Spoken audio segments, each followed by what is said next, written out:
Welcome back to Political Chowder. So I'm looking at this blog, and it's entitled Tax Cap Mania Spreading. It begins this way. What do Franklin, Nashua, Dover, and Derry have in common? And I'm thinking, they're all in New Hampshire. Wrong answer. A tax cap.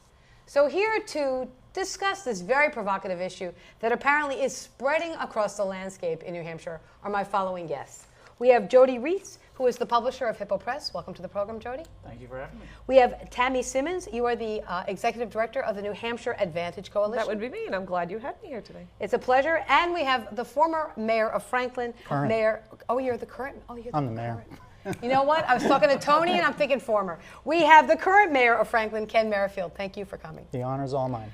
I'm going to actually start with you, current mayor of Franklin, because when you look at the whole question of tax caps, the place you go geographically in the state of New Hampshire turns out to be Franklin.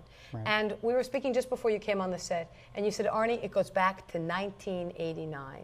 You are now the current mayor of Franklin. You voted for it in 89, but you were not in charge then.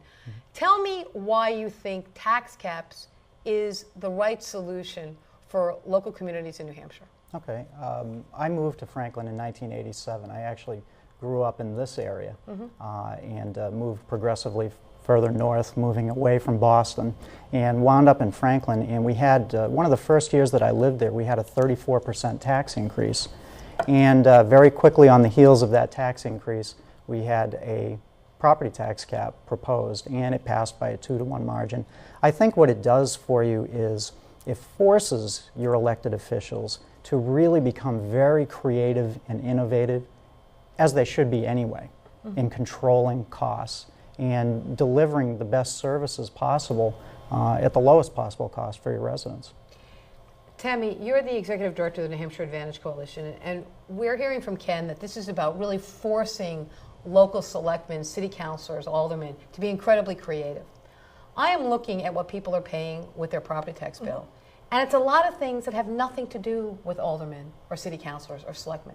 It's the county tax. The county tax is part of the property tax. Yep.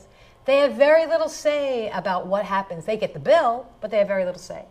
On the education front, you might have one special ed kid one year. Next year, you could have 15 in your town. And you know, by federal law as well as state law, you have to pay for that. So why do you need a tax cap to be creative when every damn year there's another issue that you have no control over that's going to force creativity, because whether it's the price of fuel, the price of a health care bill, or the increase in the county tax, you are being told you have to do a hell of a lot more that you have no control over. Well, by capping spending and taxes, what we're able to do is plan better for the future. Just like our households have to plan. I can't go out and spend every penny that I earn because I have it today, because you know what? I could be sick tomorrow. My roof could leak tomorrow. All those same things happen in individuals' lives. We have to put money away for things. We have to plan for potential problems or potential expenditures that we're going to have down the road. That's not the way government works right now. We take every single penny we can suck out of the taxpayer and we spend it every year. And then next year we just suck more out of them. And at some point, people can't continue to just keep giving for the sake of government just to keep growing. So by forcing our elected officials to plan a little bit better for the future, they can plan that, you're right, we might have some extra, we might need more for education because we might have more special ed kids next year. So that means this year, we can't spend everything. We can't tax people to the max right off the bat. We have to pull back and say, you know what, maybe we really can do without this, or maybe we can do this a little bit more creatively and in a more fiscally responsible way so that we're not hitting the taxpayer when that emergency comes up. So Jody, I'm hearing that we're sucking the taxpayer out of all their property tax dollars, and that we really should be putting money aside. We should be anticipating future illness, or maybe a bridge collapse, or maybe Bedford leaving Manchester. I'm looking at all these things that are happening, and is the tax cap really the kind of medicine that needs to be given to cities and towns in order for them to figure out how to triage the tax dollars that is really being presented to them by taxpayers?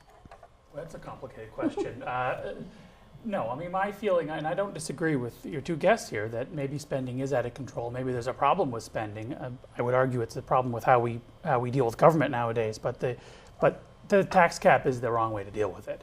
We do have a tax cap. It's called elected officials. If you don't like them, elect this gentleman here or elect Frank Ginta to be mayor. I mean, I think we've got examples where in Franklin, it's not really the tax cap that's done it, it's who they're electing. And I think you can see that time and time again.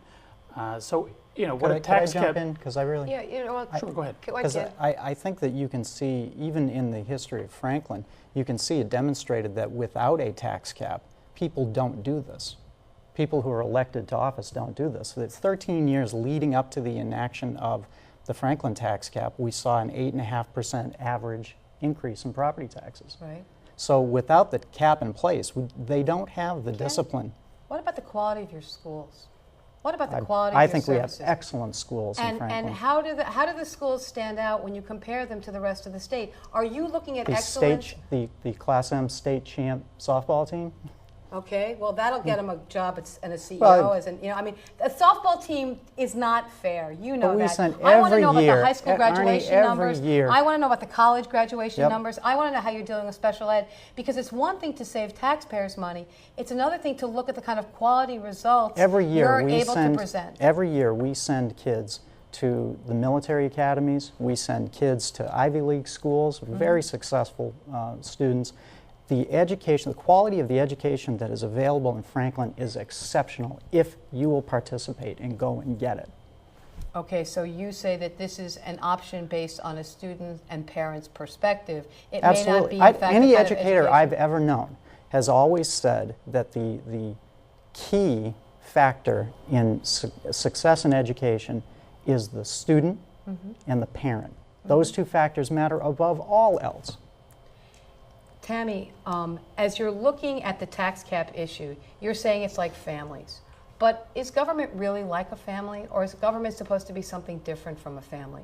In the sense that government needs to be there for the community when things change. So for example, we have welfare offices that say, if you have a need, the city or town must provide. And during a downed economic time, the city has to step in because more people have a need. In the city of Manchester, they lost Bedford. They didn't want to lose Bedford. They didn't encourage Bedford to leave, but it left. Now they have a huge financial hole to fill, and that means it's a struggle.